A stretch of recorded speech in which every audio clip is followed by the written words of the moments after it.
ಭೂಲೋಕದಲ್ಲಿ ಇರುವ ಹಾವು ಕೊಲ್ಲಲಿಲ್ಲ ಅಂದ್ರೆ ಏನು? ಸ್ವರ್ಗದಿಂದ ಅಗ್ನಿಯನ್ನು ಕರುವೆ. ಅಗ್ನಿ, ಇಲ್ಲಿ ನನ್ನಿಂದ ಏನಾಗಬೇಕಾಗಿದೆ? ಈ ನನ್ನ ಮಗನನ್ನು ಸುಟ್ಟು ಬಿಡು. ಮಗುವಿನ ಸುಡುವುದೇ? ಯೋಚನೆ ಮಾಡಿ ಹೇಳು. ಕೋಪದಲ್ಲಿ ಕೊಯ್ದ ಮೂಗು ಶಾಂತದಲ್ಲಿ ಬರೋದಿಲ್ಲ. ನಾನೊಮ್ಮೆ ಈ ಮಗನ ಅಪ್ಪಿದರೆ ಸಾಕು, ಸುಟ್ಟು ಭಸ್ಮವಾಗುವನು. ನಿನ್ನ ಉಪದೇಶ ನನಗೆ ಬೇಡ. ನಾನು ಹೇಳಿದಷ್ಟು ಮಾರು ಸಾಕು.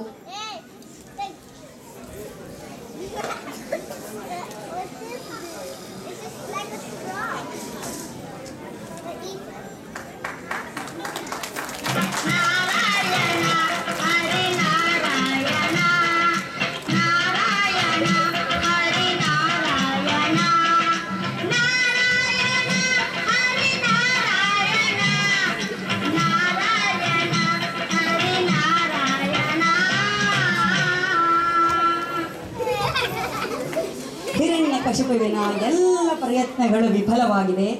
ಮಗ ಪ್ರಹ್ಲಾದನ ಹರಿಸ್ಮರಣೆ ಬಿಡಲು ಮಗ ಪ್ರಹ್ಲಾದ ಹರಿಸ್ಮರಣೆ ಬಿಡಲು ಒಪ್ಪುತ್ತಿಲ್ಲ. ಮುಂದೆ ದಾರಿ ತೋಚದೆ ಪ್ರಹ್ಲಾದ ಹರಿನಾಮ ಸ್ಮರಣೆಯನ್ನು ಕೊನೆಗಾಣಿಸುವ ಪ್ರಯತ್ನದಲ್ಲಿ ಹಿರಣ್ಯಕಶಿಪು ಹೀಗೆ ಮಾಡ್ತಾನೆ.